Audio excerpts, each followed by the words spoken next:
اگر لوگ آپ کو قبول نہیں کرتے تو مایوس نہیں ہونا، کیونکہ لوگ اکثر وہ چیزیں چھوڑ دیتے ہیں جن کی قیمت وہ ادا نہیں کر سکتے۔ جب اچانک دل اداس ہو جائے تو وہ روح کی مرمت کرنے کا لمحہ ہوتا ہے۔ سنا ہے توبہ کرنے سے روح کی مرمت ہو جاتی ہے۔ رشتے توڑنا بہت آسان ہے، اصل سمجھداری یہ ہے کہ کچھ بھی ہو جائے درگزر کر کے محبت کو قائم رکھا جائے، ورنہ رشتے ختم کرنے کا پچھتاوا آپ کو زندگی بھر سکون سے سونے نہیں دے گا۔ ہم کبھی بھی کسی کے لیے اہم نہیں ہوتے، یہ سب ہمارے وہم کا کھیل ہے کہ اگر اچانک کہیں غائب ہو جائیں تو کوئی ہمارے منتظر رہے گا۔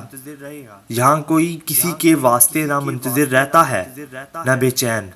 لوگ اور چیزیں اتنی تیزی سے ہماری جگہ کو بھر دیتی ہیں کہ کبھی کبھی ہم واپس لوٹ بھی آئیں تو خود کا آنا خود پہ بھاری گزرنے لگتا ہے۔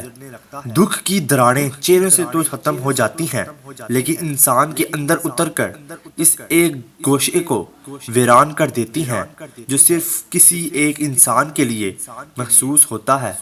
ہر وہ شخص جو آپ کی زندگی میں قدم رکھتا ہے اس کے آنے کا کوئی نہ کوئی سبب ہوتا ہے۔ کچھ لوگ آپ کو محبت کرنا سکھا دیتے ہیں، کچھ لوگ محبت نبھانا سکھا دیتے ہیں، کچھ صبر کرنا سکھا دیتے ہیں تو کچھ خواب دکھانا، اور کچھ لوگ انہی خواب کو پورا کرنے کا حوصلہ دے جاتے ہیں۔ مرد اگر چاہتا ہے کہ وہ عورت کے دل سے کبھی نہ اترے تو اسے چاہیے بیوی کی عزت کرے، تنہائی میں بھی اور دنیا کے سامنے بھی۔ جذباتی ہونا، جلدی غصہ کرنا، چھوٹی چھوٹی باتوں کو دل پر لینا اور جلدی رو دینا ایک صاف دل انسان کی نشانی ہوتی ہے۔ اس کی وجہ جذبات میں شدت کا ہونا ہے۔ یہ سب خوبیاں کبھی کسی منافق میں نہیں پائی جاتی۔ ان کا تعلق ان لوگوں سے ہوتا ہے جو رشتوں کو دماغ سے بھر کر دل سے نبھاتے ہیں۔ ایسے لوگ دوسروں کے لیے نعمت سے کم نہیں ہوتے، پر خود کو برابر اذیت میں ڈالے ہوئے ہوتے ہیں۔